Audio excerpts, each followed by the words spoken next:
ओम शांति। आज 24 अगस्त 2024 बाबा के महावाक्य सुनेंगे। बाबा ने कहा, मीठे बच्चे। हाँ जी बाबा। बाप ने तुम्हें संगम पर जो स्मृतियां दिलाई हैं उसका सिमरण करो तो सदा हर्षित रहेंगे। हम सभी ब्राह्मण पाठ में अभी ये ज्ञान ले रहे हैं, लेकिन ये ज्ञान ऑलरेडी हमारे अंदर है, हमारे अंदर यानी कि आत्मा के अंदर, क्योंकि ज्ञान उन 7 गुणों में से एक है ना। तो जो हम 7 गुण आत्मा की प्रॉपर्टी या आत्मा के गुण बताते हैं उसमें से एक है। तो कैसे आत्मा उस ज्ञान से खाली हो सकती है? आत्मा में वो ज्ञान सब कुछ पहले से है, लेकिन ड्रामा में पार्ट अनुसार ये बीके जीवन ब्राह्मण जो हम बने हैं शूद्र से, उसमें ये ज्ञान यानी रिवाइज कराने का, हमारी स्मृति में लाने का बाबा का पार्ट है। तो बाबा हमें ये जो ज्ञान के पॉइंट्स स्मृति में याद दिलाते हैं, या हमारी आत्मिक अवस्था को बनाने के लिए जो सत्य ज्ञान सुनाते हैं उसका सिमरण करते रहो तो सदा हर्षित रहेंगे, क्योंकि हमारी सत्यता में ही हमारा सुख निहित है। जितना हम अपने सत्य पर टिकेंगे, यानी आत्मा अपने सोल कॉन्शियस स्टेज की स्मृति में रहेगी, उतना ही उसका सुख का जो गुण है वो निकलेगा या उसको फील होगा, अनुभव में आएगा। और अगर हम बॉडी कॉन्शियस में चले गए, माना ड्रामा में पार्ट में डूबे रहे और अपने को पार्ट के किरदार के हिसाब से ऊपर नीचे होता हुआ देखते रहे, तो हमारी जो खुशी है वो गायब हो जाएगी, क्योंकि पार्ट चल रहा है कलयुगी तमो प्रधानता का। और यहाँ तक कि अगर ब्राह्मण जीवन में भी हम अपने को ज्ञान से विस्मृत कर देते हैं, भुला देते हैं, तो भी हमारी खुशी गायब हो जाती है ना। तो ब्राह्मण जीवन हमारा सबसे ऊंचा जीवन है। कल बाबा ने कहा था ना, सबसे महान ब्राह्मण पार्ट है सारे पार्ट में से। तो इसलिए ये ज्ञान का पार्ट हमें सदा खुश रख सकता है। तो ये ज्ञान कभी भी हमारी स्मृति से गायब ना हो। और अगर ऐसा कभी लगे कि हमारी खुशी कम हो रही है या हम ड्रामा में फंस रहे हैं, जो पार्ट और किरदार दिख रहा है उसके संकल्प हमको बहुत जल्दी जल्दी ज्यादा ज्यादा व्यर्थ रूप में आ रहे हैं और मेरी स्थिति को गिरा रहे हैं, तो बाबा के ज्ञान के पॉइंट्स को याद करना या उनको लिखना शुरू कर दो। तो वो जो बातें हैं, वो जो पार्ट की कमजोरियों की, निर्बलता की, वो अपने आप सबसाइड हो जाएंगी, भूलने लगेंगी, और हमारी श्रेष्ठ महानता की स्मृति याद आने लगेगी, और उससे आत्मा हर्षित हो जाएगी।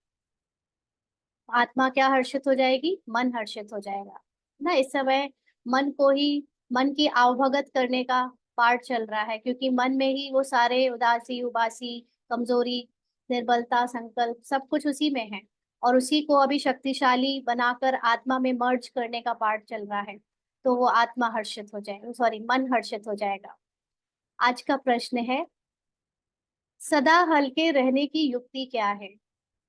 किस साधन को अपनाओ तो खुशी में रह सकेंगे? सदा हल्के रहना अर्थात अपने सत्य में टिकना। ड्रामा में डूबे हुए चिंतित रूप में रहना माना अपने को देह समझना।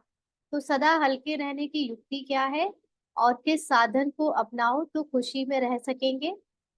बाबा ने जवाब दिया, सदा हल्के रहने के लिए इस जन्म में जो जो पाप हुए हैं वह सब अविनाशी सर्जन के आगे रखो। बाकी जन्म जन्मांतर के पाप जो सिर पर है उसके लिए याद की यात्रा में रहो। याद से ही पाप कटेंगे, फिर खुशी हो रहेगी। पाप की याद से आत्मा सतो प्रधान बन जाएगी। बहुत खूबसूरती से बाबा ने हमको ये आंसर जो दिया है, इसकी गहराई में चले अगर, तो सदा हल्के रहने के लिए इस जन्म में जो जो पाप हुए हैं, इस जन्म में पहली बात है ना, ये जो पार्ट अभी हमारा इसी शरीर में बीता है बचपन से अभी तक, उसको हम याद करने में, या जो कुछ भी हमने किया माना पार्ट के द्वारा किया गया, बोला गया, सोचा गया, उस सब को भूलने का या उसको मिटाने का एक ही तरीका है कि वो सारी चीजें जब भी स्मृति में आए, कमजोर संकल्प के रूप में, निर्बलता के रूप में, या बुद्धि को बिजी करने करने के लिए व्यर्थ संकल्प के रूप में, तो बाबा को सौंपते जाओ। क्यों? क्योंकि इस समय जो पार्ट ने किया वो पार्ट में नूंद था, ड्रामा में नूंद था, इसलिए आत्मा को पार्ट बजाना पड़ा। तो बाबा के सामने रखना माना वो मेरा नहीं है। कल बाबा ने अव्यक्त मुरली में कहा था ना, तन मन धन सब कुछ तेरा कर दिया जब, तो फिर कुछ भी अपना क्यों कहते हो, है ना। तो ये भी हमारा नहीं था, ये पार्ट प्ले करते समय इसकी जिम्मेदारी आत्मा नहीं ले सकती, क्योंकि आत्मा को तो बंधन है ड्रामा का। लेकिन जब हम ये बाबा को दे देते हैं तो वो सारा पाप भस्म हो जाता है, माना ज्ञान से समाप्त हो जाता है कि मैं आत्मा हूँ। और इसी को बाबा कहते हैं कि इस जन्म का सब कुछ बाबा को दे दो, आगे रखो बाबा के, और जन्म जन्मांतर के पाप जो सिर पर है, यानी पिछले जन्मों के जो पाप हमें याद नहीं है, पाप का मतलब देह भान में किए गए कर्म, संकल्प, या बोल वचन जो भी बोले, उन सब को हमने अभी याद की यात्रा से भस्म करना है।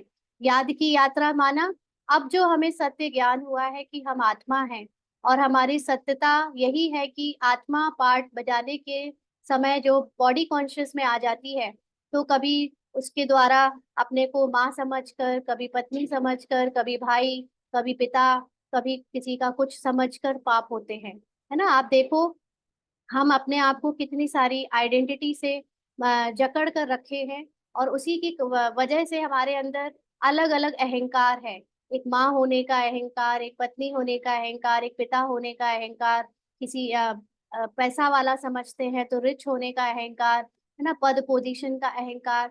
और ये जितने भी देह भान हमारे अंदर है, इसी सब के कारण हमारे द्वारा कर्म जो हुए उसमें किसी को दुख पहुंचा, किसी के साथ कुछ ऊपर नीचे हुआ, तो ये पाप जो हुए, इनसे मुक्ति पाने का एक ही तरीका है कि हम इस समय अपने सारे अहंकार को त्याग, अपने को आत्मा समझ पाठ से निर्वृत्त हो जाए, और अपने आप को बाबा की याद में, यानी अपने सत्य की स्थिति में टिकाकर वो सब बाबा को अर्पण कर देते जाएं, कुछ भी मैंने किया नहीं, क्योंकि वो सब भी देह भान में इसलिए हुआ क्योंकि पाठ में होना था, है ना। तो ये सारे पाप माने हमारे ऊपर से उसका प्रभाव खत्म हो जाएगा, और फिर जो सत्य में टिकने की खुशी रहेगी, वही हमारी आत्मा सत्व प्रधान स्थिति में होती जाएगी, माना उसकी स्मृति सत्व प्रधान बन जाएगी। वरना आत्मा तो है ही सत्व प्रधान, लेकिन अभी स्मृति से वो मन से जुड़ी हुई है, बुद्धि से जुड़ी हुई है, तो उसको अभी सारी पुरानी दुनिया की स्मृति होने के कारण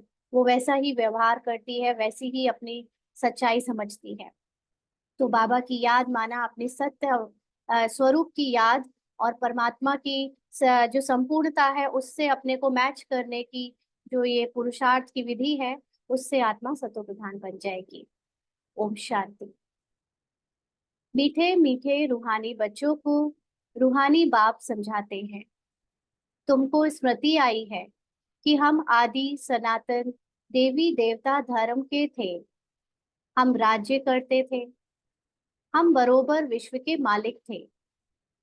उस समय दूसरा कोई धर्म नहीं था, तो हम मतलब आत्मा ने पार्ट बजाया। अभी भी बाबा किससे बात कर रहा है? अभी भी बाबा पार्टधारी ब्राह्मणों से बात कर रहा है ना, क्योंकि ब्राह्मण भी एक अच्छा खासा देह भान में रहता हुआ पार्ट है, क्योंकि उसमें हमें ज्ञान तो है, और हम ज्ञान से बार बार योग करने की कोशिश करते हैं, माना अपने को आत्मा समझने की कोशिश करते हैं, जबकि सत्य है कि हम है ही आत्मा, है ना। तो ये एक पुरुषार्थ का एक तरीका है, जबकि आत्मा को अपने आप को याद करने में क्या मुश्किल होनी चाहिए, लेकिन ब्राह्मण बनने के बाद हमारा ये मुश्किल पुरुषार्थ लगता है हमको कि आत्मा समझे। तो इसलिए बाबा जानता है कि अभी हम बच्चे भी कुछ कुछ देहभान में रहकर ही ज्ञान सुनते हैं, तो बाबा इसलिए कहता है तुमको स्मृति आई है कि हम आदि सनातन देवी देवता धर्म के थे, है ना। तो हम अब आत्मा से अगर बात करेगा तो कैसे बोलेगा कि तुम तुमने पार्ट बजाया है देवी देवता का, इसलिए हम उसी अब हम आत्मा बनकर ही सुने, तो ही हम उस अवस्था में सदा ये हमारी मुरली सुनना भी योग युक्त हो सकती है। नहीं तो फिर वो भी पार्ट में ही चली जाएगी ना, उसको योग युक्त नहीं कह पाएंगे। तो बाबा कहते हैं हम राज्य करते थे, हम बरोबर विश्व के मालिक थे, माना आत्मा ने पार्ट बजाया, उस समय दूसरा कोई और धर्म नहीं था। माना सोल कॉन्शियसनेस ही एक मात्र धर्म था, और कोई हिंदू मुसलमान या गरीब अमीर जैसी कोई बात का धर्म नहीं था। पत्नी का आभास, पति का आभास, पिता का आभास, ये सब ऐसा कुछ भी धर्म नहीं माना जाता था। सिर्फ और सिर्फ आत्म अभिमानी स्थिति ही एकमात्र धर्म था। हमने ही सतयुग से लेकर जन्म लेते 84 का चक्र पूरा किया, यानी आत्मा ने सारे झाड़ की स्मृति आई है। इस समय हमने जितने भी पार्ट बजाए हैं आत्मा ने, उसकी सारी स्मृति बाबा ने हमें याद दिलाई है। हम देवता थे, फिर रावण राज्य में आ गए, तो देवी देवता कहलाने के लायक ना रहे, इसलिए धर्म ही दूसरा समझ लिया। तो जैसे ही आत्मा अपने को भूली, आत्मा ने बॉडी से पहचान बनाई, तो वो देवी देवता कहलाने के लायक नहीं रही, और फिर अनेक धर्म आ गए, शरीर के धर्म ना। अलग अलग तरह से अपने को पहचान बनाकर हमने दूसरा समझ लिया। कभी किसी ने अपने को जाति से ब्राह्मण, कभी किसी ने जाति से वैश्य, कभी किसी ने गरीब, कभी किसी ने अमीर, किसी ने माँ, किसी ने पिता, ऐसे बहुत सारी आइडेंटिटीज आ गई, और किसी का भी धर्म बदलता नहीं है। जैसे क्राइस्ट का क्रिश्चियन धर्म, बुद्ध का बौद्ध धर्म ही चला आता है। फिर ड्रामा में जब शरीर के धर्म बनते हैं, तो फिर वो सेम रहते हैं। क्राइस्ट क्रिश्चियन धर्म के लिए, बौद्ध धर्म के लिए बुद्ध का ही रहता है, उसमें फिर चेंज नहीं होता। ये आदि सनातन देवी देवता धर्म क्योंकि आत्मा के ऊपर रखा गया था, और आत्मा जब सोल कॉन्शियस में कन्वर्ट हो गई, सॉरी, आत्मा जब बॉडी कॉन्शियस में कन्वर्ट हो गई, तो वो एकमात्र कन्वर्जन है जो हुआ। उसके बाद बॉडी का तो चल ही रहा है सेम टू सेम। बाबा कहते हैं सबकी बुद्धि में है। बुद्ध ने फलाने टाइम धर्म स्थापन किया। हिंदुओं को अपने धर्म का पता ही नहीं है कि हमारा हिंदू धर्म कब से शुरू हुआ, किसने बनाया। लाखों वर्ष कह देते। सारे सृष्टि चक्र का नॉलेज तुम बच्चों को ही है। इसको कहते हैं ज्ञान विज्ञान ना। तो ये ड्रामा का जो पूरा नॉलेज है, और ड्रामा से उपराम होकर जब हम अपने को आत्मा समझते हैं, तो वो हो गया विज्ञान। और जब ड्रामा का नॉलेज अपने अंदर स्मृति में रखते हैं, तो उसको कहते हैं ज्ञान। उन्होंने विज्ञान भवन नाम भले रखा है, परंतु बाप उसका अर्थ समझाते हैं ज्ञान और योग। रचयिता और रचना के आदि मध्य अंत का ज्ञान। अभी तुम समझते हो कि हम भी नहीं जानते थे, नास्तिक थे। सतयुग में तो यह ज्ञान हो नहीं सकता ना। वहां पर तो हम उसके स्वरूप बने हैं ज्ञान के, तो उसको अलग से याद करने की जरूरत ही नहीं। अभी तुमको टीचर ने पढ़ाया है, पढ़कर तुमको राज्यभाग्य मिलता है, क्योंकि तुमको रहने के लिए नई सृष्टि चाहिए। इस पुरानी सृष्टि में तो पवित्र देवी देवताएं पैर रख ना सके। तो आत्मा के अभी पार्ट अनुसार आ रहा है देवी देवताओं का पार्ट, लेकिन सिर्फ देवी देवता आ जाए इतना काफी नहीं है। उनके आने लायक ये धरती भी चाहिए, प्रकृति भी चाहिए। इसलिए इस समय बाबा हमको ये ज्ञान सहित पवित्रता का पाठ सिखा रहा है, जिससे हम अपनी दृष्टि बदल दें, है ना, अपनी स्मृति बदल दें, और अपने आप जैसी दृष्टि वैसी सृष्टि। तो हमारी दृष्टि जैसे ही सोल कॉन्शियस की होगी या होती जा रही है, वैसे सृष्टि भी बदलती जाएगी, देवताओं के लायक बनती जाएगी। बाप आकर तुम्हारे लिए पुरानी दुनिया का विनाश कर नई दुनिया स्थापन करते हैं। हमारे लिए विनाश जरूर होना है। अंडरलाइन, ये विनाश किसके लिए हो रहा है? विनाश का मतलब ये महापरिवर्तन किसके लिए हो रहा है? हमारे लिए, माना उन आत्माओं के लिए जिनको देवी देवता बनकर उतरना है। कल्प कल्पांतर हम ये पार्ट बजाते हैं। बाबा पूछते हैं आगे कभी मिले हो? आत्मा से पूछते हैं। बाबा बात तो आत्मा से यहाँ कर रहा है, लेकिन पार्ट कभी कभी सोचता है कि अगर हम मिले हैं, क्योंकि देह भान में जब सुनेंगे तो कहाँ मिले बाबा, है ना। लेकिन आत्मा से पूछेगा तो आत्मा को स्मृति है कि हर 5000 साल में बाबा से मिलते हैं हम। तो कहते हैं बाबा हर कल्प मिलते हैं आपसे राज्य भाग्य लेने। कल्प पहले भी दोनों स्मृतियों में स्थित रहे आत्माओं के पाठ सुनते हैं। राइट।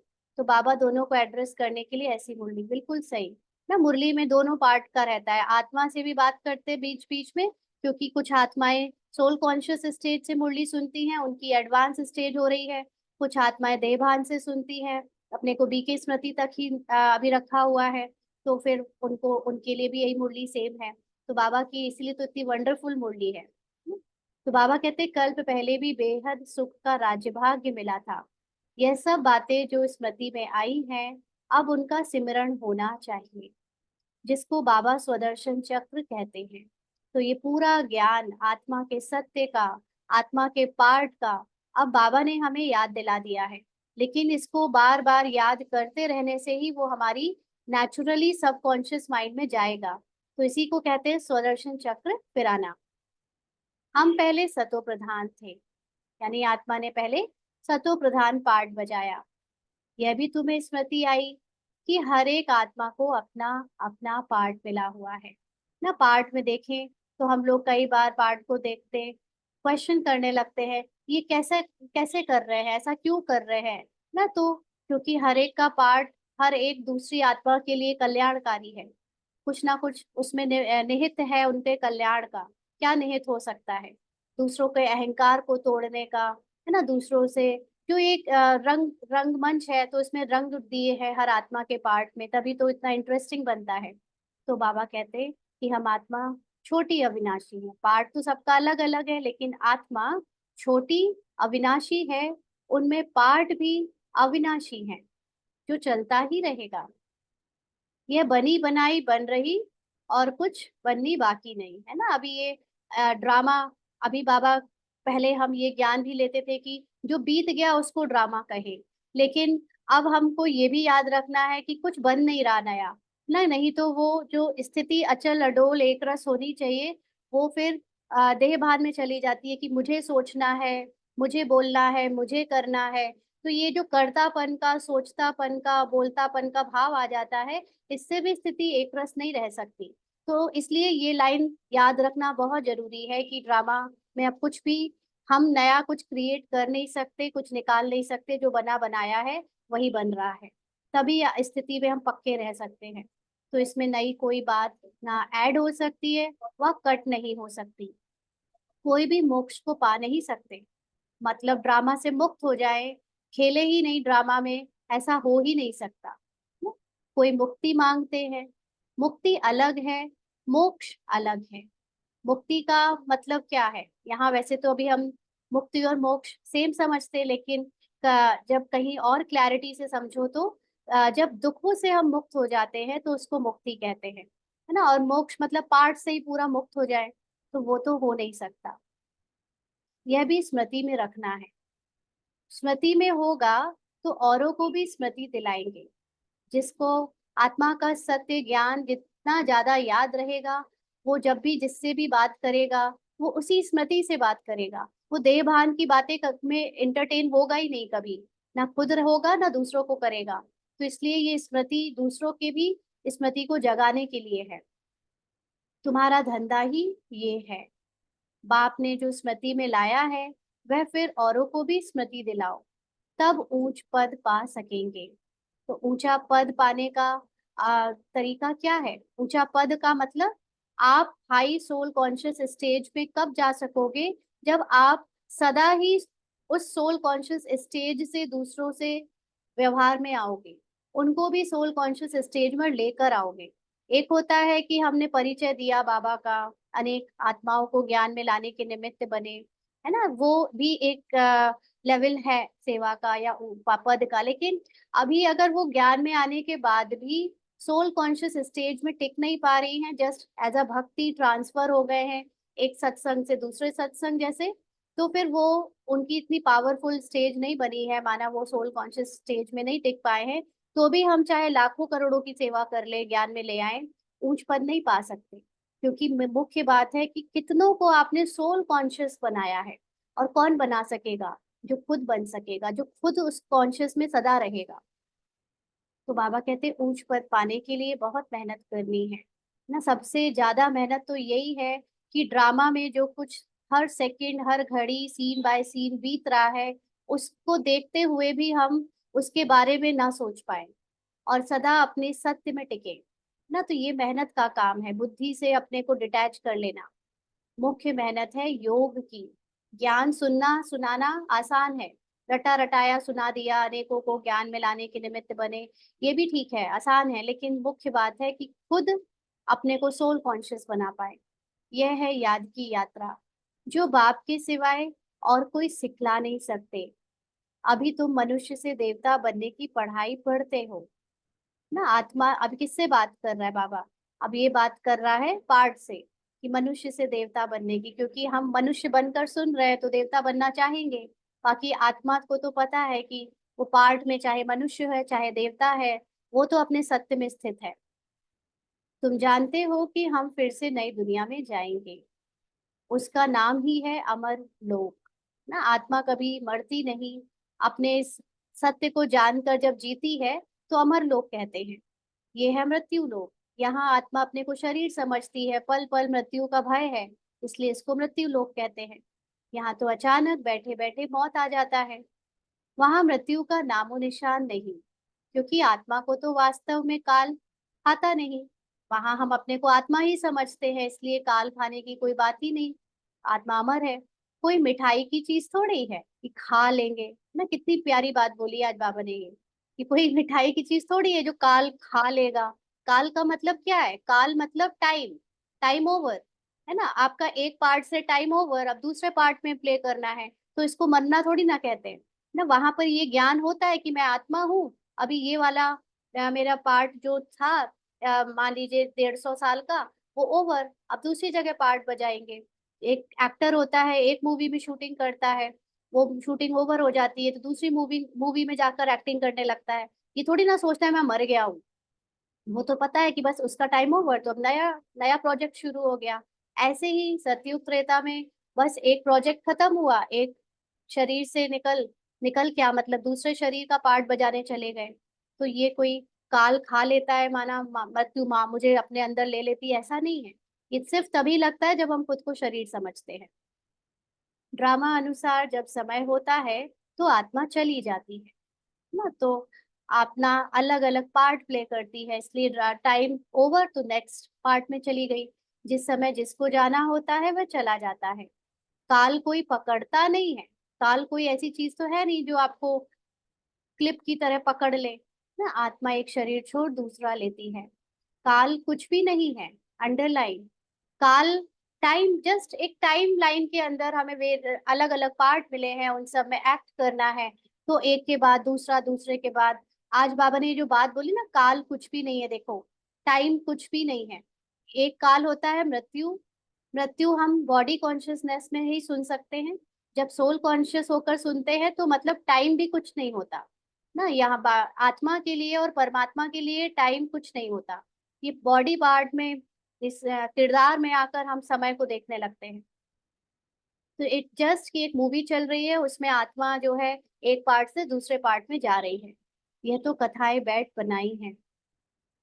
ड्रामा के अंदर ये सब पैरामीटर है, करेक्ट, क्योंकि ड्रामा को बॉडी कॉन्शियसनेस के साथ जब हम देख रहे हैं तो वो ऐसा लग रहा है कि एक सीन बीता, दूसरा सीन बीता, तो जस्ट एक एक घटना जो घट रही है उसको हमने टाइम से डिफाइन कर दिया। आप साइंस में भी पढ़ेंगे तो समय कुछ नहीं है, समय सिर्फ निरंतर घटती हुई घटनाओं का क्रम को हमने समय में बांध दिया है, कि कितनी देर में कौन सी घटना को हम किस गिनती में गिने, उसको टाइम कह दिया है। अदरवाइज इट जस्ट कि एक घटना से दूसरी, दूसरी से तीसरी, सिर्फ घटनाएं घटती चली जा रही है और कुछ नहीं हो रहा है।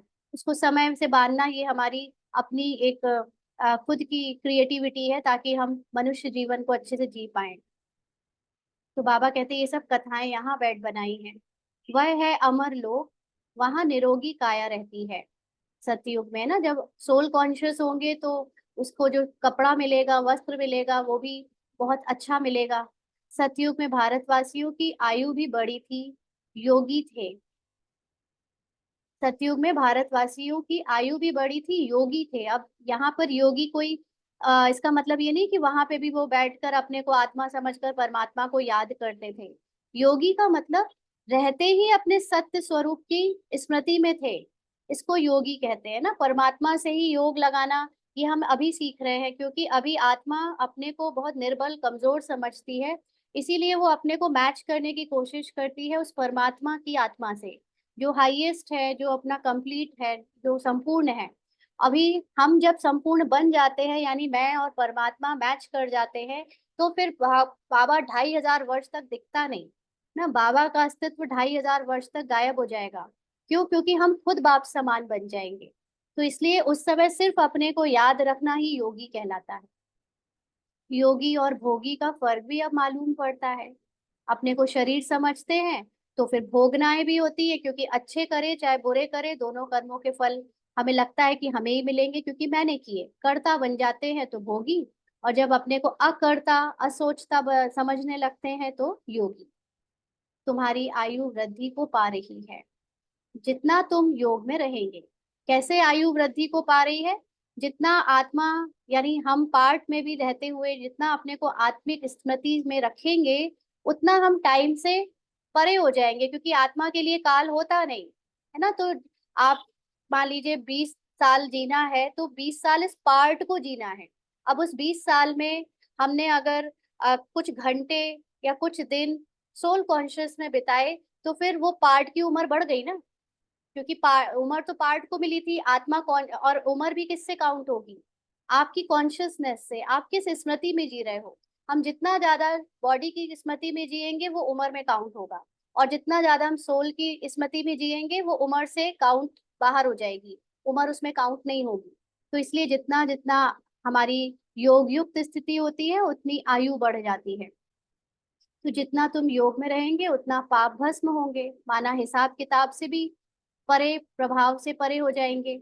पद भी ऊंचा मिलेगा, क्योंकि महाराजा महारानी बनने का एकमात्र आधार है आपकी सोल कॉन्शियस स्टेज। ब्रह्मा बाबा मम्मा को वो पद इसलिए मिल रहा है क्योंकि उनकी हाईएस्ट सोल कॉन्शियस स्टेज रही, और उसके बाद जिसकी जितनी रही वो उसके अकॉर्डिंग पार्ट में उतना नीचे आएगा, है ना। तो आयु भी बड़ी होगी और उतनी उम्र होगी। यथा राजा रानी आयु पूरी कर शरीर छोड़ते हैं, प्रजा का भी ऐसा होता है, क्योंकि वहां पे सब सोल कॉन्शियस होते हैं।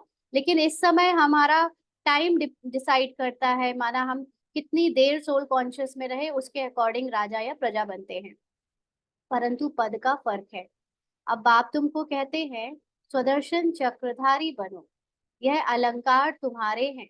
तो जब तक हमारी सोल कॉन्शियसनेस 100% निरंतर नहीं हो जाती, तब तक हम इस ज्ञान को स्मरण करते रहे, और जो अपने आप को बीच बीच में सोल कॉन्शियस की स्थिति में लाते रहे, इसको कहते हैं स्वदर्शन चक्रधारी। आत्मा को स्वदर्शन चक्र फिराने की जरूरत नहीं है, पार्ट को स्वदर्शन चक्र फिराने की जरूरत पड़ती है पहले। इसीलिए उसको 5 स्वरूप बोला गया है कि पहले तुम अपने को निराकारी स्थिति में स्थित करो, फिर तुम अपने को सतयुगी देवी देवता, फिर पूज्य द्वापर युगी जड़ चित्र में देखो, फिर ब्राह्मण और फिर फरिश्ता। नहीं तो अगर आत्मा से बाबा ये कहे कि तुम स्वदर्शन चक्र फिराओ, तो उसके लिए तो केवल 4 ही स्वरूप है। वो तो है ही निराकारी, अपने को क्या देखे? वो तो बाकी के 4 स्वरूप जो पार्ट बजाए उसको देखेगी, है ना। लेकिन यहाँ बाबा पार्ट से कह रहा है कि तुम सुदर्शन चक्र फिराओ। तो ये अलंकार तुम्हारे हैं, यानी ब्राह्मण जीवन के हैं। गृहस्थ व्यवहार में रहते कमल फूल समान तुम रहते हो, सिवाय तुम्हारे और कोई रह ना सके। तो गृहस्थ व्यवहार में रहते ना, हम ये घर गृहस्थी का पार्ट प्ले कर रहे हैं, किसी की पत्नी का, किसी की माँ का, किसी के भाई का, किसी का कुछ। लेकिन हम ये स्मृति में रखते हैं कि हम ये सब कुछ नहीं है, हम आत्मा है, इन सब से परे है। और अब मैं ये पति पत्नी माँ बाप का पार्ट अच्छे से खेलूंगी, है ना। तो इसको कहते हैं न्यारे रहना कमल फूल के समान। उसका कीचड़, उसका प्रभाव मेरे ऊपर नहीं आ सकता। तो सिवाय तुम्हारे और कोई रह ना सके, जिसको ज्ञान होगा वही तो रहेगा। यह भी स्मृति आई है कि इस जन्म में हमने कितने पाप किए हैं। इसीलिए बाबा कहते हैं वह सब अविनाशी सर्जन के आगे रखो तो हल्के हो जाएंगे। तो इस जन्म का तो जो इसी शरीर के द्वारा पार्ट प्ले हुआ है, वो सभी कुछ स्मृति में है कि बॉडी कॉन्शियसनेस में हमने कितने पाप किए हैं, है ना। कि कितने बार अपने को माँ समझकर बच्चे को थप्पड़ मारा है, कितने बार अपने को पत्नी समझकर पति पर हुक्म चलाया है, हाँ, कितने बार अपने को टीचर समझ के स्टूडेंट को डांटा है। ये सब स्मृति अब हमारे सामने है। तो ये जो विक्रम में काउंट होता है, बॉडी कॉन्शियसनेस में काउंट होता है, अब सब कुछ बाबा के सामने रखो तो हल्के हो जाएंगे, क्योंकि वो सब हमने नहीं किया, पार्ट अनुसार उस पार्ट में था तो हुआ, है ना। अभी आत्मा अपनी सत्य में स्थित हो जाए और पार्ट को अपने से अलग करे। बाकी जन्म जन्मांतर के पाप जो सिर पर है उसके लिए योग में रहना है, और जो पिछला याद नहीं उसके लिए सदा अपने को आत्मा समझकर अपनी हाईएस्ट बाबा की स्थिति के समान स्थिति में स्थित रहना है। योग से ही पाप कटेंगे और खुशी भी रहेगी। जितना सोल कॉन्शियस रहेंगे उतना खुशी रहेगी। बाप की याद से सतो प्रधान बन जाएंगे। तो बाबा की याद माना ये दुनिया का सत्य बिल्कुल स्वीकार नहीं करना। मान लीजिए कि अभी आपके अंदर फीलिंग आ रही है हर्ट होने की, कि है ना, जितने भी पार्ट में अब आप देखेंगे बहुत सारी चीजें ऐसी होंगी जो आपका अहंकार तोड़ेंगी, है ना। हम लोगों के बहुत सारे बेस के अहंकार हैं, पत्नी होने का अहंकार, माँ होने का अहंकार, और अपने अपने अनेक पार्ट के अहंकार, कि हमने ये किया वो किया। तो ये जो कर्तापन का अहंकार है, ये जितना हम अपने को आत्मा समझकर अपनी हाईएस्ट स्टेज में स्थित होते जाएंगे, तो कर्तापन के अहंकार के कारण दुख भी होता है ना। क्योंकि जब आपके साथ वैसा अच्छा अच्छा नहीं हो रहा होता है, जो आपने किया उसका फल आपको नहीं दिख रहा होता है, तो खुशी गायब हो जाती है। तो फिर ऐसे में वो अहंकार आपको दिख रहा होता है कि ये अहंकार मुझे दुखी कर रहा है। तो बाबा की याद माना कि मैं सदा हूं ही सतो प्रधान स्थिति, ये उस अहंकार को समाप्त करेगी। मालूम है कि हम याद से यह बनेंगे, तो कौन याद नहीं करेगा। अगर ये पूरी दुनिया को पता चल जाए कि अपने को आत्मा समझने से हम सदा के लिए दुख से छूट जाएंगे, तो कौन याद नहीं करेगा। परंतु यह युद्ध का मैदान है, मेहनत करनी पड़ती है इतना ऊंच पद पाने के लिए ना। पार्ट और आत्मा दोनों लड़ रहे हैं आपस में, ये मेहनत है, पार्ट से छूटने की भी मेहनत है। तो ये ऊंच पद पाना युद्ध का मैदान है।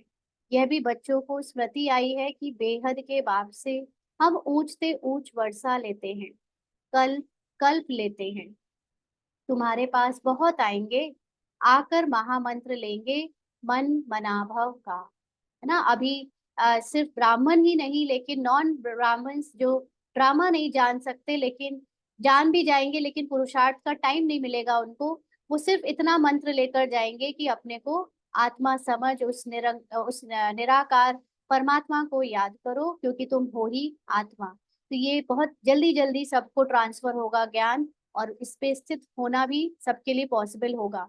क्योंकि ये हम सबका आखिरी जन्म है, और आखिरी जन्म में हर आत्मा शरीर छोड़ते समय अगर शांति का अनुभव नहीं करेगी, तो फिर वो आगे के लिए तैयार नहीं हो पाएगी अपने फर्स्ट जन्म के लिए। और क्योंकि हर आत्मा का फर्स्ट जन्म उसकी संपूर्णता के साथ स्टार्ट होता है, तो अंत में भी उसको संपूर्णता को ही धारण करके शरीर छोड़ना पड़े, स्मृति में रख के। तो भले ही आत्मा तड़प दिखने में सीन में आएगा कि तड़प तड़प कर चारों तरफ जो हो रहा है उससे जाएगी, लेकिन वो भी ज्ञान ले लेगी कि वो आत्मा है। और तब ये वो शरीर छोड़ेगी तो पुराना मन बुद्धि उसका डाइल्यूट हो, मतलब मर्ज हो जाएगा आत्मा में। तो वो आत्मा समझकर बाबा को याद करते हुए शरीर छोड़े ना। तो ये है महान मंत्र, महान आत्मा बनने के लिए। लेकिन हम सब ये अभी से कर रहे हैं कि हम पूरा ड्रामा का पार्ट छोड़ पाए, और इससे जो जितना अपने को महान आत्मा में स्थित करेगा। कल भी अव्यक्त मुरली जो शाम को हमने पढ़ी थी, बाबा ने उसमें यही कहा था कि अपने को महान और मेहमान समझने से आप निरंतर याद में रह सकते हो, या ड्रामा से उपराम रह सकते हो, साक्षी होकर रह सकते हो। तो ये महान मंत्र अपने को महान आत्मा समझने का याद रखना है। वह कोई महात्मा है नहीं, यहाँ पर जिनको महात्मा कहते हैं वो कोई महात्मा नहीं है। महात्मा तो वास्तव में श्री कृष्ण को कहा जाता है, क्योंकि वह पवित्र है। तो महात्मा का अर्थ होता है जो सदा अपनी श्रेष्ठ स्मृति में रहे। और श्री कृष्ण के सिवा पहली आत्मा जो हाईएस्ट स्मृति में रहे वो और कोई है नहीं। देवताएं सदैव पवित्र रहते हैं।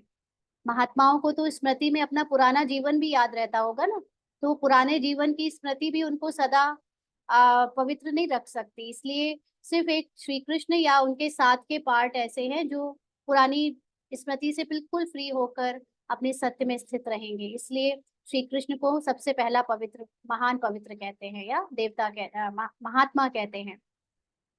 देवताओं का है प्रवृत्ति मार्ग, सन्यासियों का है निर्वृत्ति मार्ग। अब यहाँ पे जो लिटरल मीनिंग है ना प्रवृत्ति का, वो होता है कि जहाँ पर युगल है वो देवता है, और जहाँ अकेले हैं वो है सन्यासी। लेकिन अभी इसको और समझे तो प्रवृत्ति का मतलब होता है परवृत्ति। जब भी हम आत्माएं पार्ट प्ले करते समय अपने आप को आधारित रखते हैं दूसरों पर, वो है प्रवृत्ति। अब वो बी के जीवन में समर्पित लोग भी हो सकते हैं। कई बार समर्पित होने के बाद भी हमारा आधार कोई बहन कोई भाई, लौकिक अलौकिक फैमिली होती है, तो भी उसको प्रवृत्ति कहेंगे। और निर्वृत्ति का मार्ग होता है जो बिल्कुल जिसकी वृत्ति किसी पर भी आधारित ना हो एक बाप के सिवा, है ना। तो निर्वृत्ति जीवन घर गृहस्थी में रहने वाला भी रह सकता है।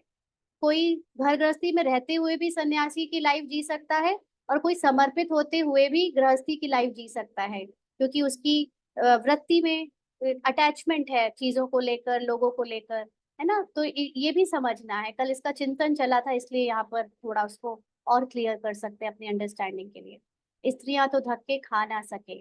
अब प्रवृत्ति मार्ग है तो वो धक्के ऐसे नहीं खा सकती घर से निकल जाएं। यह सब अभी कलयुग में खराबियां हो गई हैं। स्त्रियों को भी सन्यासी बनाकर ले जाते हैं, फिर भी उन्हों की पवित्रता पर भारत थमा रहता है। लेकिन फिर भी जो सन्यासी हैं, उनकी स्टेट ऑफ माइंड बाकी की स्टेट ऑफ माइंड से बहुत हाई होती है, इसलिए उनका अपना बहुत बड़ा इंपॉर्टेंस है भारत को थाम कर रखने में। जैसे पुराने मकान को पोची आदि लगाई जाती है, तो जैसे नया बन जाता है, यह सन्यासी भी पोची दे कुछ बचाव करते हैं, है ना। पवित्रता ब्रह्मचर्य को धारण करके भारत को गिरने से बचाते हैं। परंतु बाप कहते हैं वह धर्म ही अलग है, पवित्र बनते हैं। माना वो अपने को शरीर से ही पूरी तरह अलग कर लेते हैं समाज से, और ब्रह्मचर्य को पालन करते हैं हठ से। भारत खंड में ही इतनी देवी देवताओं के मंदिर भक्ति आदि है। यह भी खेल है जिसका वृत्तांत तुम बताते हो। भक्ति मार्ग के लिए यह सब भी चाहिए ना। एक शिव के ही कितने नाम रख दिए हैं। नाम पर मंदिर बनता गया है, ढेर के ढेर मंदिर है। कितना खर्चा होता है ना। 12 ज्योतिर्लिंगम अलग अलग नाम से जो शिव के ही गुणवाचक नाम है उस पे बने हैं। मिलता फिर भी आधा कल्प का सुख है। बस बहुत पैसे लगाते हैं, मूर्तियां टूट फूट जाती हैं। वहां तो मंदिर आदि की दरकार नहीं है। कहाँ? सतयुग में। यह भी अभिस्मृति आई है कि आधा कल भक्ति चलती है, आधा कल फिर भक्ति का नाम नहीं। ना 2500 वर्ष तक भगवान को याद भी नहीं किया जाता, भगवान का अस्तित्व ही नहीं है। तो ये ज्ञान का मार्ग है, यानी अभी हम ज्ञान में चलकर ज्ञान स्वरूप जब बन जाएंगे तो भगवान की जरूरत नहीं पड़ेगी। बाप कितनी स्मृति दिलाते हैं इस वैरायटी झाड़ की। पूरा 5000 वर्ष में हमने अलग अलग पार्ट बजाए उसकी। सिर्फ कलयुग की आयु ही 40,000 वर्ष हो, फिर तो क्रिश्चियन आदि की आयु भी बहुत बढ़ जाए, क्योंकि इस समय क्रिश्चियन सबसे ज्यादा है ना। तो अगर क्रिश्चियन सबसे लास्ट में आए और उसके बाद वो सबसे ज्यादा है, तब तो आगे और ही ज्यादा हो जाए। और जो सबसे पहले आए, जिसको जो अपने को हिंदू कहते हैं, उनकी स्ट्रेंथ मुस्लिम से भी कम है। तो ये तो कुछ ज्ञान को समझने में कमी आई है कि टाइम हमने सही से नहीं डिफाइन किया। तो बाप समझाते हैं क्रिश्चियन धर्म की इतनी ही लिमिट है। अब जितने बढ़ चुके हैं उतनी ही लिमिट। अब तो कितने सारे वापस कन्वर्ट हो रहे हैं हिंदुइज्म में ना। यह जानते हैं क्राइस्ट को इतना समय हुआ है, फलाने को इतना समय हुआ, धर्म स्थापन किए, लेकिन फिर जाएंगे कब यह पता नहीं है। कल्प की आयु ही लंबी कर दी है। अभी तुम जानते हो यह तो विनाश की तैयारियां हो रही हैं। उन्हों की है साइंस और तुम्हारी है साइलेंस। तुम जितना साइलेंस में जाएंगे उतना वह विनाश के लिए अच्छी अच्छी चीजें तैयार करते रहेंगे। दिन प्रतिदिन महीन चीजें बनाते रहते हैं। तुमको अंदर में खुशी होती है। बाबा तो हमारे लिए नई दुनिया बनाने आए हैं ना। पाठ सुनेगा तो डर जाएगा ये सारी बातें, कि ये मरने के लिए तैयारी कर रहे हैं साइंस, और हम क्यों सोल कॉन्शियस में बने। साइलेंस में जाना मतलब अपने को पाठ भुलाकर साइलेंस में टिकना, अपनी सत्य अवस्था में टिकना, है ना। और पाठ सुने तो उसके अंदर तो ये भय आ जाए कि ये मरने मारने के से अच्छा है कि हम साइलेंस में जाए ही ना। लेकिन जो सत्य है वो तो है ही। हम नहीं जाएंगे तो कोई और जा रहा होगा, है ना। तो दिन प्रतिदिन हमारी जितनी साइलेंस की स्टेज, सोल कॉन्शियस स्टेज पक्की होती जाएगी, उतना साइंस भी ऐसी चीजें तैयार करेगी कि जो आत्माएं शरीर छोड़ने वाली हैं साइंस के साधनों से, वो बिना दर्द के जल्दी जल्दी शरीर छोड़ पाए। तुमको अंदर में खुशी होती है। बाबा तो हमारे लिए नई दुनिया बनाने आए हैं, तो अब हम पुरानी दुनिया में थोड़े ही रहेंगे। कमाल है बाबा की। ये तभी हम खुशी से महसूस करेंगे जब आत्मिक स्थिति ज्यादा बना पाएंगे। बाबा आपके स्वर्ग स्थापन करने की तो कमाल है। अभी तुमको सारी स्मृति आई है। वह तो रचयिता और रचना के आदि मध्य अंत को जानते ही नहीं है। कौन? बाहर के अज्ञानी है ना, जो ज्ञान ज्ञान में नहीं चलते, वो सभी। तुम जानते हो तुम कितनी रोशनी में हो। मनुष्य तो घोर अंधेरे में है। फर्क है ना। ज्ञान अंजन सद्गुरु दिया, अज्ञान अंधेर विनाश। भक्ति वाले ज्ञान को नहीं जानते हैं।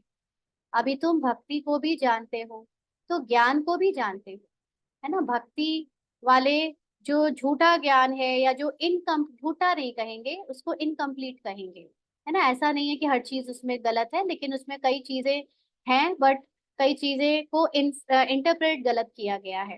तो वो जो इनकम्प्लीट अंडरस्टैंडिंग वाला भक्ति का ज्ञान है, वो ज्ञान नहीं कहेंगे। ज्ञान तो वो जो जब आत्मा अपने सत्य को जान सके। तो भक्ति में तो कोई भी अपने सत्य में टिक ही नहीं सका, भले ही आत्मा आत्मा करते रहे, लेकिन अपने को आत्मा कभी नहीं समझ के चले। और अभी हम ज्ञान मतलब अपने को आत्मा समझकर चल पा रहे हैं। आटे में नमक मिसल सकते हैं, बिल्कुल। तो सारी स्मृति आई है। भक्ति कब शुरू होती है, फिर कब पूरी होती है, बाप कब ज्ञान देते हैं, पूरा कब होगा, सब स्मृति है। नंबरवार तो है ही। फिर वो अलग अलग अपने अपने बुद्धि के हिसाब से सब अलग अलग समझ रखते हैं। किसी को बहुत स्मृति है, किसी को कम, है ना। ये ज्ञान की जो पॉइंट्स याद किसी को कम आते हैं समझ, किसी को ज्यादा आते हैं। जिन्हों की बहुत स्मृति रहती है वह ऊंच पद पाएंगे। क्यों?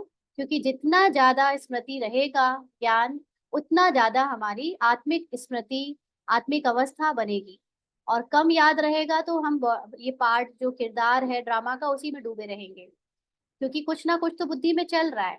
अगर ज्ञान का पॉइंट नहीं चल रहा है, तो ये संसार का झूठा या झूठी दुनिया का ज्ञान चल रहा है, और वो रहेगा तो फिर हम ड्रामा में डूबे रहेंगे। स्मृति रहे तब औरों को भी समझाए। वंडरफुल स्मृति है ना। आगे तुम्हारी बुद्धि में क्या था? भक्ति, जप, तप, तीर्थ करना, माथा टेकना, सारी टिप्पणी, सारी टिप्पण ही घिस गई है। भक्ति की स्मृति और ज्ञान में कितना फर्क है। तुम अभी भक्ति को जानते हो क्योंकि शुरू से भक्ति की है। जानते हो, हमने पहले पहले शिव की भक्ति की, फिर देवताओं की, और कोई को भी यह स्मृति नहीं है।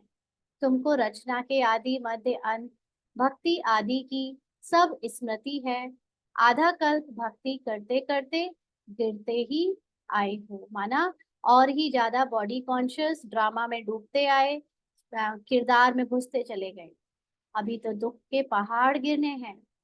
तुम बच्चों को पुरुषार्थ करना है, यह गिरने से पहले हम याद की यात्रा से विकर्ण विनाश करें। क्योंकि विनाश का सीन वही देख पाएगा अचल अडोल होकर, जो विनाश के पहले अपने को दृष्टा बना ले, बाहर, ड्रामा से बाहर अपने को अनुभव कर ले, है ना। अगर हमने अपने को ड्रामा का किरदार ही समझते रहे विनाश तक, तो जब विनाश होगा तो जैसे विनाश में दिखेगा कि सारे कार्टून शो की तरह कोई मर रहा है, कोई कट रहा है, कोई कुछ शरीर सबके भस्म हो रहे हैं, तो वो हमें अपने होते हुए लगेंगे। और वो जो सीन में हो रहा होगा, उसको हम अपना दुख समझकर इतना तड़पेंगे और इतना सजाओ की तरफ फील करेंगे।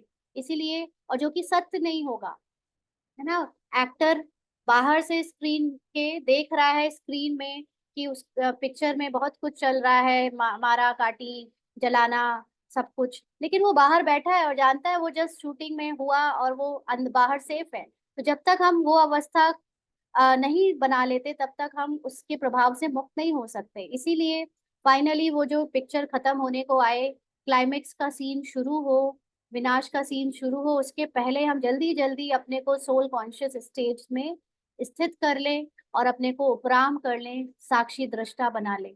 नहीं तो वो दृश्य जो है हमको बहुत अपनी तरफ खींच लेंगे। सबको तुम यही समझाते हो, तुम्हारे पास हजारों आते हैं। तुम मेहनत करते हो भाई बहनों को रास्ता बताने की, ज्ञान और भक्ति की स्मृति आई है। गोया तुम सारे ड्रामा को नंबरवार पुरुषार्थ अनुसार जान गए हो। जो जितना अच्छी रीति जानते हैं वह समझा भी सकते हैं। समझाना तो बच्चों को ही है ना। बाबा ने तो हमको सुना दिया सब कुछ। अब ये हम सबको अपनी अपनी अंडरस्टैंडिंग के हिसाब से सबको समझाना है। जो गायन भी है सन शोज फादर। बाप बच्चों को समझाएंगे और बच्चे फिर और भाइयों को समझाएंगे, है ना। हम बीके बने हैं दूसरों को समझाने के लिए। इसलिए बाबा ने हमें अपना बच्चा बनाया कि तुमको अथॉरिटी है, जाओ तुम औरों को समझाओ। आत्माओं को समझाते हो ना।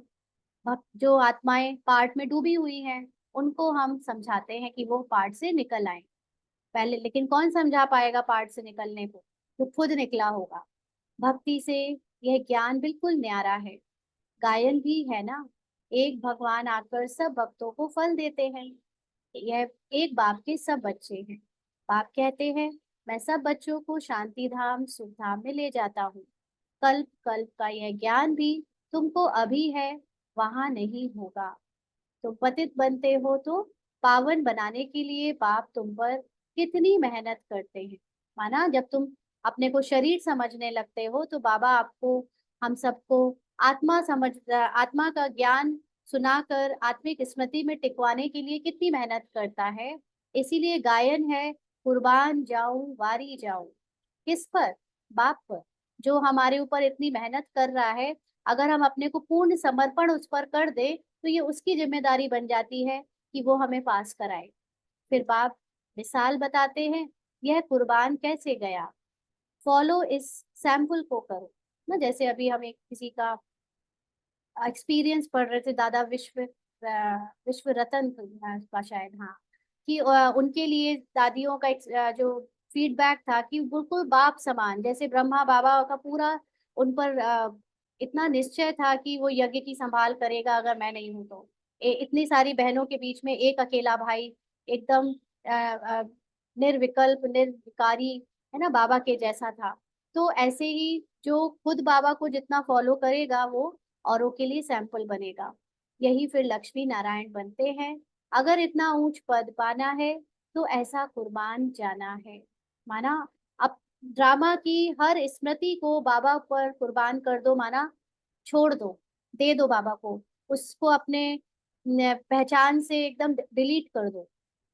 साहूकार कभी कुर्बान हो ना सके। तो साहूकार के पास इतना जो उन्होंने कमाया है, बॉडी कॉन्शियसनेस में एक अहंकार इतना बढ़ाया है, वो कैसे वो छोड़ देंगे।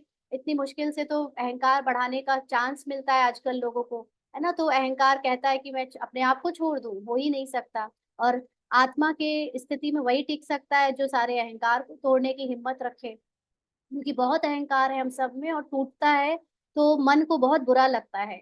और मन को जब बुरा लगता है तो हम उसको फिर से वापस अहंकार को बढ़ाना चाहते हैं, कभी इस आधार से तो कभी उस आधार से। बहुत परेशान हो रहते हैं अपने को अहंकारी रखने में ना। तो ये तोड़ने की हिम्मत जिसमें हो वही आगे जाता है, पास हो पाता है। तो बाबा कहते हैं यहाँ तो स्वाहा करना पड़े। साहूकार को स्मृति जरूर आएगी। गायन भी है ना, अंत काल जो स्त्री सिमरे। इतने सब पैसे क्या करेंगे, कोई लेगा ही नहीं, क्योंकि सब खत्म हो जाने हैं।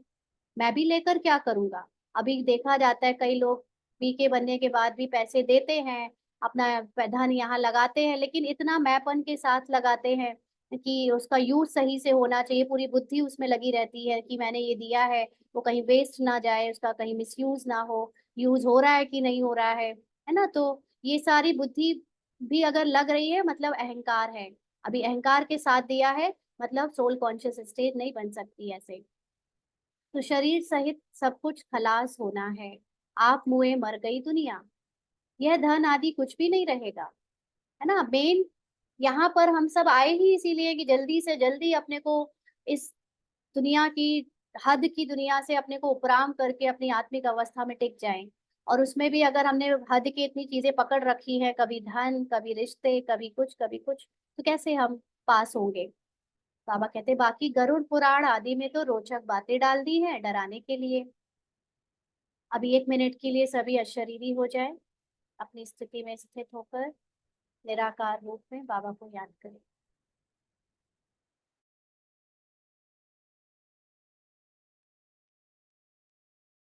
आगे बाप कहते हैं, यह शास्त्र आदि हैं भक्ति मार्ग के। ना टाइम पास करते आए भक्ति मार्ग में, तो उसमें शास्त्र आदि पढ़ के समय बिताते थे। आधा कल भक्ति मार्ग चलता है, जबकि रावण राज्य होता है। कोई से पूछो रावण कब से जलाते हो, तो कहेंगे परंपरा से। अरे, परंपरा से तो रावण होता ही नहीं, मालूम ही नहीं है तो कह देते हैं परंपरा से। तो बच्चों को अब स्मृति आई है, रावण राज्य कब से शुरू होता है। रचयिता, रचना का राज भी तुम समझते हो। अब बाप कहते हैं, बच्चे मामेकम याद करो तो पाप कटे। माना अपनी आत्मिक अवस्था में टिको तो देह भान समाप्त हो। देह भान की जो प्रभाव है तुम्हारे ऊपर वो समाप्त हो। है ना, एक दो को यही सावधानी देते रहो। घूमने फिरने आपस में जाओ तो भी यही बातें करो। ना, ज्ञान की, ड्रामा की, सोल कॉन्शियसनेस की बातें करो। सारा झुंड तुम्हारा इस याद की अवस्था में चक्र लगाए तो तुम्हारे शांति का प्रभाव बहुत पड़ेगा। पादरी लोग भी बहुत साइलेंस में जाते हैं क्राइस्ट की याद में, कोई तरफ देखते भी नहीं है। तुम तो यहाँ बहुत याद में रह सकते हो। कोई गोरख धंधा नहीं है कहाँ, खास तौर से मधुबन में। ना, वहाँ कोई काम नहीं है, बहुत अच्छा वायुमंडल है। बाहर में तो बहुत छी छी वायुमंडल रहता है। इसलिए सन्यासियों के आश्रम भी बहुत दूर दूर होते हैं। ना, एक कहानी सुनी थी हमने, बहुत अच्छी बात है कि सन्यासियों को बहुत दूर दूर क्यों रखा जाता है। क्यों इतने दूर दूर रहते हैं सन्यासी? क्योंकि एक एक सन्यासी की शांति की शक्ति कई कई माइल्स, कई कई किलोमीटर दूर तक फैलती है। इसलिए सभी सन्यासियों को एक साथ रहना ही नहीं चाहिए, क्योंकि पूरे संसार में उनको अपनी स्थिति से सेवा करनी है, तो बहुत दूर दूर रहे, इसलिए अकेले अकेले रहते हैं। जबकि जो पापी हैं, भ्रष्टाचारी हैं, देह भान में डूबे हुए विकारी हैं, वो झुंड में रहते हैं। उनको कहो एक ही जगह रहो, वही पाप कर लो, जगह जगह मत फैलो। है ना, तो इसलिए एक एक सन्यासी की इतनी वैल्यू है। तो हम बाबा के बच्चे भी अगर अकेले रहने को मिलता है, साइलेंस में रहने को मिलता है तो बहुत अच्छा। हम अपनी अवस्था से बहुत दूर दूर तक सेवा कर सकते हैं ना। इसलिए आजकल विलायत में भी हैं सन्यासी, तो विलायत के सन्यासी बहुत अलग तरह के हैं। आपको पता चलेगा कि विलायत में, विदेश में देखने में ऐसे आएंगे कि वो लोग बहुत एडवांस्ड, लौकिक दुनिया जैसे लोग देखने में आते हैं, कलरफुल। लेकिन अंदर से उनके थॉट्स, उनकी आत्मिक सोल कॉन्शियसनेस बहुत अच्छी होती है। हम भारत में तो एक चोला पहनकर, कपड़े पहनकर, दिखावा कर कर सन्यासी बनते हैं। विदेशियों के सन्यासियों को आप पहचान भी नहीं सकते। मतलब भारत से जो जाते हैं वो तो वैसी ड्रेस में रहते हैं जो इंडिया में रहते हैं, लेकिन वहाँ के बहुत सारे ऐसे फॉरेनर्स हैं जो अंदर से एकदम सन्यासी की तरह लाइफ जीते हैं, लेकिन बाहर से आपको लगेगा कि ये वैसी कलरफुल है ना। तो ये अंदर की अवस्था बहुत गुप्त है। ये बाबा ने एक दिन कहा भी था कि ये गुप्त है ना। इसलिए बहुत दूर दूर होते हैं सन्यासियों के आश्रम। करेक्ट, हमारा पार्ट भी इसलिए अलग अलग स्थानों पर है, बहुत सही। तो तुम्हारा तो है ही बेहद का सन्यास। पुरानी दुनिया अब गई की गई, यह कब्रिस्तान है, फिर परिस्तान होना है। वहां हीरे जवारों के महल बनेंगे। लक्ष्मी नारायण परिस्तान के मालिक थे ना, अब नहीं है। बाप कहते हैं, मैं कल्प कल्प कल्प के संगम युगे आता हूँ। ये सारा चक्र रिपीट होता ही रहता है। इस समय तुमको सब स्मृति आई है, जबकि बाप ने स्मृति दिलाई है ना। इस समय ये सारा सिर्फ स्मृति का खेल है, कुछ भी बाबा नया नहीं बता रहा है। हम जो हैं बस वही हमको याद दिला रहा है। तो अब हम ये क्यों सोचे कि हम बन रहे हैं? ये सोचो, ये सोचो क्यों, ये बिलीव करो कि हम हैं ही वैसे। तब जाकर हम उस अवस्था में फटाफट टिक पाएंगे। आगे कुछ भी बुद्धि में नहीं था, इसके पहले तो कुछ नहीं जानते थे। इस स्मृति के नशे में जब रहेंगे तो किसी को उस खुशी से समझा भी सकेंगे। स्मृति में रहते तुम्हें घर बार संभालना है, अंडरलाइन। घर बार संभालना बहुत आसान हो जाता है सोल कॉन्शियस स्टेज से, और बहुत मजा आता है फिर। मैं अपने पार्ट में भी, इसके रूपाली पार्ट में भी देखती हूँ कि अभी कुछ समय पहले तक ये सन्यासी जैसा बनने की कोशिश कर रही थी। ये सोचती थी कि वैराग्य करना है घर की, या ये जो लौकिक लाइफ है इसमें बहुत सारी चीजें छोड़ दी थी, लोगों से मिलना और उनके साथ उस सब में। लेकिन अब जैसे सोल कॉन्शियस स्टेज ऐसी पक्की होती जा रही है, या उसमें स्थित होना सीख गए हैं, तो अब लगता है कि एक्टिंग ही तो करनी है, किसी के साथ अगर कहीं जाना पड़ जाए, किसी के साथ अगर मिलना जुलना पड़ जाए, तो उसमें मेरी कोई स्टेज छीन ही नहीं रहा है, अब तो मैं और स्टेज में रह पाती हूँ। तो जितना सोल कॉन्शियस स्टेज में रहोगे उतना घर बार और अच्छे से संभाल पाओगे और बहुत मजा आने लगता है। फिर उसकी जो सफरिंग थी घर बार संभालते हुए, वो समाप्त हो जाती है। अच्छा, सदा स्मृति में के नशे में रहने वाले मीठे मीठे रूहानी बच्चों प्रति माता पिता बाप दादा का याद प्यार और गुड मॉर्निंग। रूहानी बाप की रूहानी बच्चों को नमस्ते। हम रूहानी बच्चों की रूहानी बाप दादा को याद प्यार, गुड मॉर्निंग और नमस्ते बाबा। शुक्रिया, थैंक यू बाबा। धारणा के लिए मुख्य सार। पहला पॉइंट, ड्रामा के आदि मध्य अंत को अच्छी तरह समझ स्मृति में रख दूसरों को भी स्मृति दिलानी है। ज्ञान अंजन देकर अज्ञान अंधेरे को दूर करना है। ये नहीं कि सिर्फ जो बीके बन गए हैं बस उनको ही आत्मा का ज्ञान की जरूरत है, उनको ही बस यहाँ पर हम इम्पोर्टेंस दें। जिनको नहीं है, जो संसार की पूरी 800 करोड़ आत्माएं आपके लिए ऑफर में है कि आप हमें जगाओ, है ना। जो नहीं जागे हैं उनको जगाने का आपको पूरा मौका है। यहाँ कोई ये नहीं कह सकता कि हम कहाँ सेवा करें। आप जहाँ रहते हो उनको ड्रामा और आत्मा के इनडायरेक्ट ज्ञान से, मतलब अपनी अवस्था से उनको जगाओ, क्योंकि ज्ञान नहीं सुनेंगे वो डायरेक्टली। आप अपनी आत्मिक अवस्था में रहो तो वो भी जागेंगे। तो ज्ञान अंजन देकर सबको अज्ञान अंधेरे से दूर करना है। ब्रह्मा बाप समान कुर्बान जाने में पूरा फॉलो करना है, पूर्ण समर्पण शरीर सहित सब। अभी मैं एक वीडियो आपसे शेयर करूंगी ग्रुप में, बहुत अच्छा है, उसको सुनकर हम अपने अंदर भी समर्पणता को बढ़ा सकते हैं।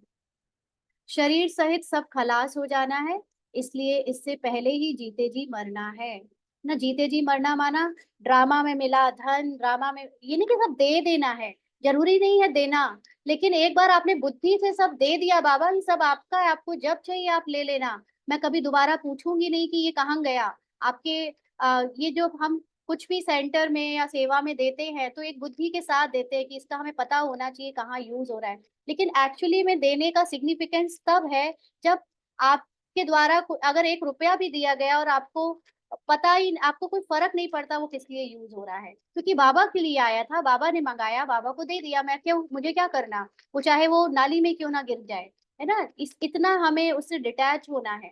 तो धन, तन तन कहाँ यूज हो रहा है ये आप मत सोचो, बाबा यूज कराएगा उसको जहाँ यूज कराना है।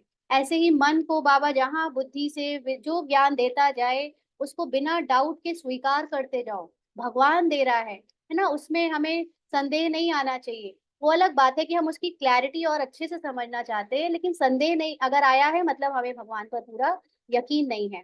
तो संदेह रहित ज्ञान को स्वीकार करते जाओ और अंत समय में कुछ भी याद ना आए ना, हिसाब किताब, धन, प्रॉपर्टी, किरदार, मन, बुद्धि, संस्कार के कोई भी संकल्प भी याद आ गए तो फेल हो जाएंगे, माना सोल कॉन्शियस स्टेज से उतर जाएंगे। आज का वरदान है, विशेषता के संस्कारों को नेचुरल नेचर बनाए, साधारणता को समाप्त करने वाले मर जीवा भाव। विशेषता के संस्कारों को नेचुरल नेचर बनाए, साधारणता को समाप्त करने वाले मर्जीवा भाव। साधारणता होती है जब हम अपने को आत्मा के पार्ट जो चल रहा है वो पार्ट समझते हैं। पार्ट में मन बुद्धि संस्कार हमको जितना प्रभावित करते हैं वो है साधारणता। और विशेषता मतलब कि मैं अपने को सोल कॉन्शियस स्टेज में अपने सत्य को जीती हूँ, है ना। तो जो नेचर होती है वह स्वतः अपना काम करती है, सोचना बनाना या करना नहीं पड़ता है, लेकिन स्वतः हो जाता है। ऐसे मर्जीवा जन्मधारी ब्राह्मणों की नेचर ही है विशेष आत्मा के विशेषता की। माना ब्राह्मणों को ये ज्ञान है कि आत्मा का सत्य क्या है, और वो आत्मा का सत्य ही मेरी विशेषता रहे। कभी भी मैं ये पार्ट में चल रहे सोचना बोलना करना को अपना ना समझूं, उस साधारणता को स्वीकार ना करूं, तो यह विशेषता के संस्कार अपने आप नेचर में आ जाएंगे। तो विशेषता के संस्कार नेचुरल नेचर बन जाएं और हर एक के दिल से निकले कि मेरी यह नेचर है ना। सदा श्रेष्ठ सोचना, श्रेष्ठ बोलना, श्रेष्ठ करना, यह है पार्ट के लेवल पे। और सदा इस स्मृति में रहना कि मेरा सत्य क्या है। साधारणता पास्ट की नेचर है, अभी की नहीं, क्योंकि नया जन्म ले लिया। तो नए जन्म की नेचर विशेषता है साधारणता नहीं। जैसे एग्जाम्पल के रूप में अभी इसके पार्ट में कुछ ऐसी उथल पुथल का सीन आया, तो इसके संकल्प उठने लगे पार्ट को देखकर, थोड़े से आ, साधारण वाले जो ड्रामा में पार्ट को होने होते होंगे या होते हैं, है ना। लेकिन आत्मा ने अपनी स्मृति से उसको चेंज किया कि क्या वो सामने वाला अगर बेहद अपकारी का पार्ट भी प्ले करेगा तो क्या आत्मा उसको प्रेम नहीं कर सकती? तो अंदर से जवाब आया, कर सकती है। अभी भी प्रेम कर सकती है उसको, अभी भी स्नेह दे सकती है, वो कितना भी अपकारी का पार्ट प्ले करे। तो ये हमारी विशेषता है कि हम निस्वार्थ हर किसी के साथ प्रेम पवित्रता के साथ उसको देख सकते हैं। तो ये हमारी नेचुरल नेचर बन जाए। अभी पुरुषार्थ करके लानी पड़ती है, लेकिन फिर ऑटोमेटिकली ऐसा हो जाएगा कि कोई कितना भी अपकारी आएगा, हम हिलेंगे नहीं और सदा उसको प्रेम और पवित्रता के साथ उस पर उसके साथ व्यवहार में आएंगे। स्लोगन है, रॉयल वह है जो सदा ज्ञान रत्नों से खेलते, पत्थरों से नहीं। तो ज्ञान रतन माना जो हमारी स्टेज को आत्मिक स्टेज में स्थित रखे, वो रॉयल है। और जो हम बाहर की बातें, पुराना ज्ञान, पुराना बिलीफ सिस्टम, अहंकार से भरे सोच विचार, उसमें डूबे रहेंगे तो वो रॉयल्टी नहीं है। उसमें हम बहुत गिर जाते हैं, देह में मिट्टी में अपने को सान लेते हैं। और जो रॉयल है मतलब वो सदा उपराम रहकर सदा आत्मिक स्थिति के बारे में ही सोचेगा, ज्ञान रत्नों से खेलेगा। अच्छा, ओम शांति। आज के अव्यक्त इशारे बहुत सुंदर है। हर पल उमंग उत्साह बना रहे, तो यही उड़ती कला का आधार है। यह उमंग कई प्रकार के आने वाले विघ्नों को समाप्त कर संपन्न बनने में बहुत सहयोग देता है। यह उमंग का शुद्ध और दृढ़ संकल्प विजयी बनाने में विशेष शक्तिशाली शस्त्र बन जाता है। इसलिए सदा दिल में उमंग उत्साह को व इस उड़ती कला के साधन को कायम रखना। उमंग रहे कि मुझे बाप समान सर्व शक्तियां, सर्व गुणों, सर्व ज्ञान के खजानों में संपन्न होना ही है। तो बीके जीवन में जब हम लोग पुरुषार्थ करते हैं, सेवा करते हैं, तो कई बार ऐसी बातें, ऐसी परिस्थितियां आती हैं जिससे हमारे अंदर नीरसता, डाउट, ब्राह्मण परिवार के ऊपर डाउट या अपने ऊपर डाउट या बाबा के ऊपर डाउट आता है और पुरुषार्थ करने का मन नहीं करता, ज्ञान छोड़कर चले जाने का अंदर से बार बार संकल्प आता है।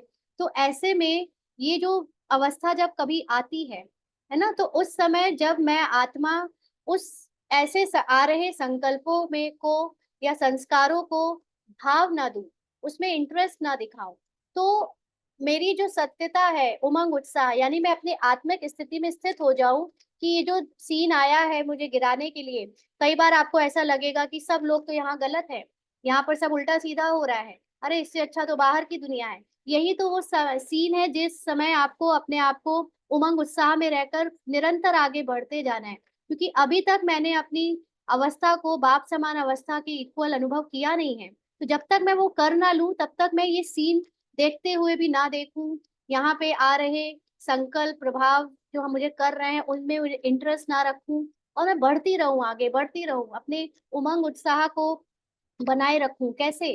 अपनी सत्य को जानकर कि ये गिरे हुए विचार, ये संकल्प, ये मेरी सत्यता नहीं है। मेरी सत्यता तो सदा खुश रहना, उमंग उत्साह में रहना है। तो ऑटोमेटिकली हम भले ही रुक रुक के आगे बढ़ेंगे लेकिन बढ़ते रहेंगे, और तब तक हार नहीं मानेंगे जब तक मैं अपने को बाप समान सर्व शक्तियां, सर्व गुणों, सर्व ज्ञान के खजानों से संपन्न अनुभव कर नहीं लेती। तो इसलिए ये अब ऐसा देखने में आ रहा है ब्राह्मण परिवार में कि अनेक आत्माओं की जिंदगी में उथल पुथल मची है।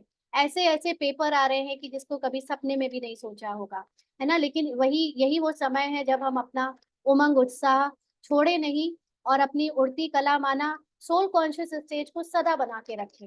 कभी भी ये देह और ड्रामा में फंसे नहीं, चाहे वो कितना भी एक बीके भाई, एक बीके बहन के पार्ट में कुछ भी दिखे, लेकिन मुझे पता चल चुका है कि मैं कौन हूँ, और वो कौन, परमात्मा का ज्ञान जो मुझे मिला है वही सत्य है। फिर यहाँ पर चाहे पार्ट में कितना भी उथल पुथल दिखता रहे, मुझे उड़ते रहना है, मुझे अपनी वो स्टेज बनाकर रखनी है। बाबा के ज्ञान से जब तक मैं वैसी बन ना जाऊं, आगे बढ़ती रहूं, उड़ती रहूं, ये उमंग उत्साह कभी नहीं छोड़ना है। तो हम संपन्न अपने को अनुभव कर ही लेंगे। अच्छा, ओम शांति।